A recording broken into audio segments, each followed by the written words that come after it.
A few news articles that I thought were interesting.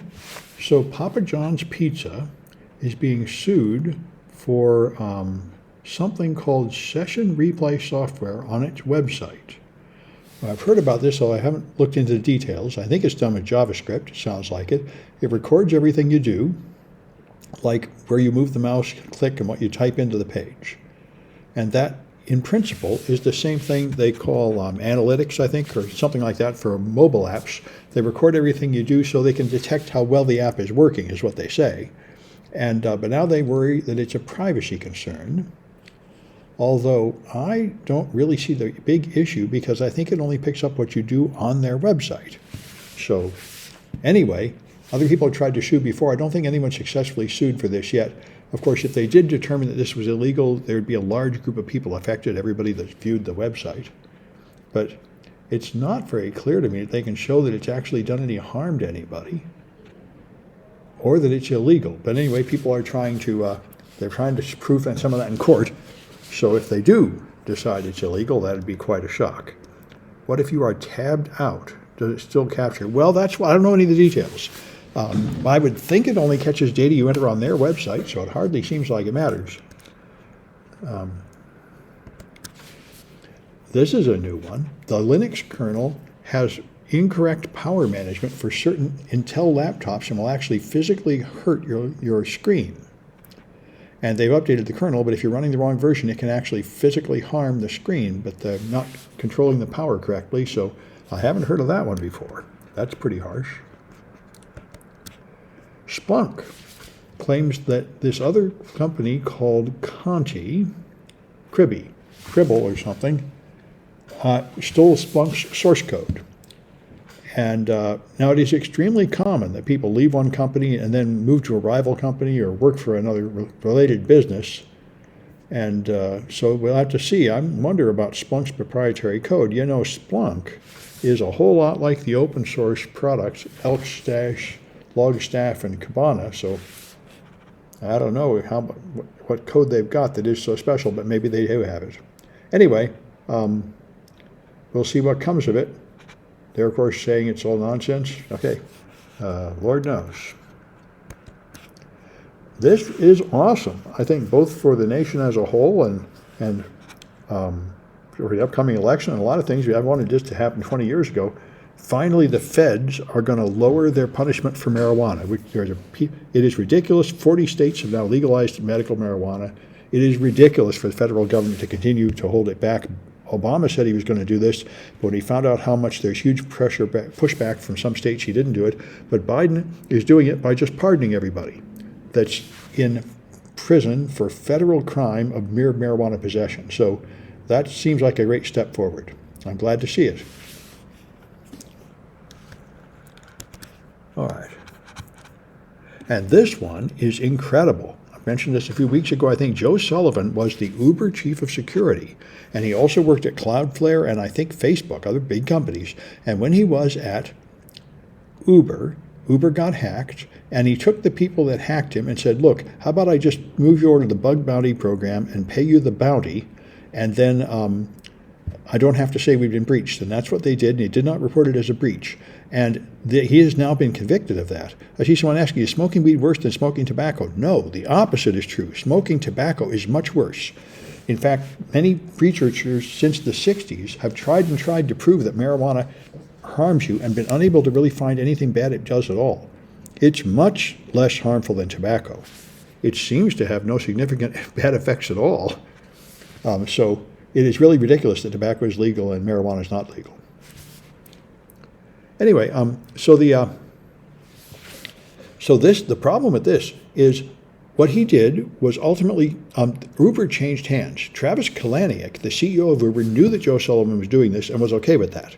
But then he was pushed out from like a sex abuse scandal, and the new guy got in, and he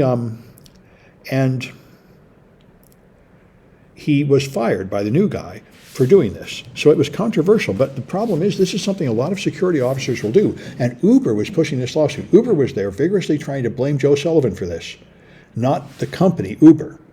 And that's how it turned out. Joe Sullivan was found guilty of obstructing justice for keeping the breach from the Federal Trade Commission. because the Federal Trade Commission had Uber under a court order because of a previous breach. That is a jury verdict, right?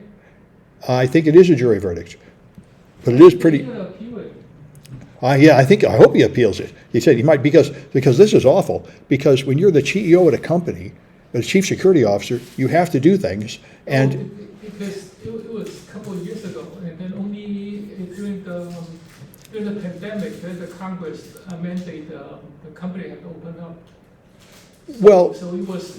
well, this was in 2016. This all happened before the pandemic. Yeah, so at that time, it was not illegal at all. Well, apparently it was. I mean, people thought it was illegal even at the time, because what No, he. not by law. Well, apparently they're deciding it was illegal, but that's the issue. And the point is, Only Congress make the law during the pandemic. yeah, but you can't make a law and punish retroactively somebody who did a crime before you passed a law. That's not what they're doing. The reason they're saying he's guilty is not because of a law that was passed later, but because of a Federal Trade Commission lawsuit that came earlier. Uber had already been hacked in, I think, 2012 or 2014, and they were under a court order to stop doing bad practices, and they didn't.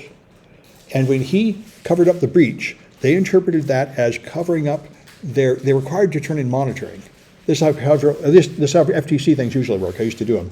You have to, and so if you cover up, you're usually ordered not to cover up any future security problems while you're under court order from the previous one, because Kind of on violating probation. right, that's right. It's like you're on probation. So I think that's what he got him, because that they were already under a sort of probationary period from the FTC. It was a crime to cover up a security breach, which is what he did. Although I don't think there was a federal requirement to report security breaches, they're still arguing about passing them.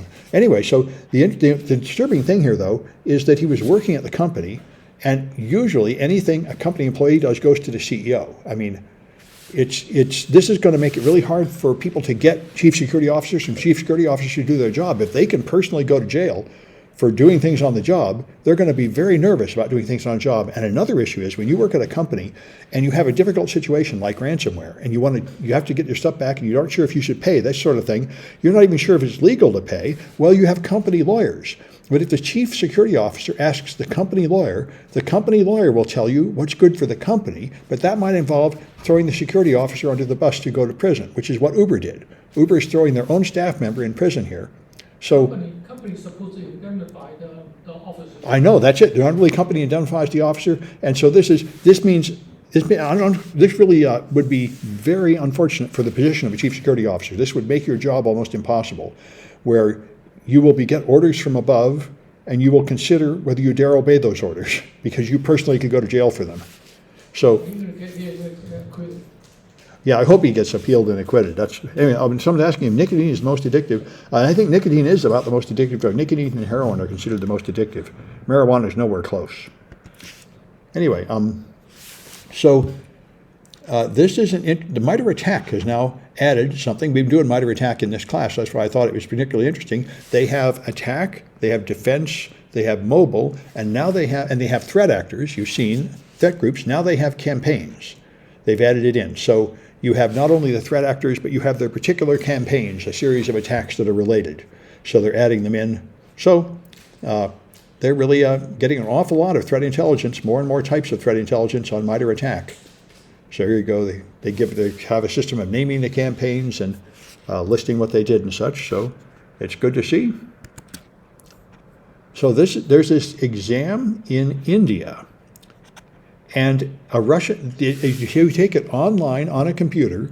So the Indian paid a Russian hacker, and he hacked into the test-taking software so he could remotely put in the answers. So he put like a remote. Yeah. China also has one.